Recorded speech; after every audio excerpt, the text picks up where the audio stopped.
কিভাবে এটাকে অ্যাট্রাক্ট করা যায়। অ্যাট্রাক্ট করতে গেলে এই রথটা, তখন এই যে তোমার পোদ্দার সাহেব, বটু বিচ্ছি সাহেব, তাদের সাথে আমি আলাপ করলাম যে আমার একটা প্ল্যান আছে, আমি রথটা করে দেবো। সুপ্ত প্ল্যানটা হলো যে এটা গ্রোথ সেন্টার হবে। একই সাথে এই সাঁতার সাথে যে গণসংযোগগুলো এগুলি বাড়ানোর চেষ্টা করলাম।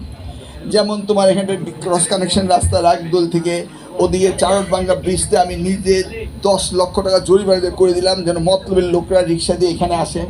এইখানে বাজারে এসে যদি কেউ 1 কেজি মিষ্টি কিনে, 1 কাপ চা খায়, 1 প্যাকেট সিগারেট কিনে, একটা বাসে উঠে ঢাকায় যাবে, আবার এখানে এসে নামবে, তাহলে এইটার ইকোনমিক একটা সেন্টারে আমরা দেখবো যে এখানে ব্যবসা বাণিজ্য হচ্ছে।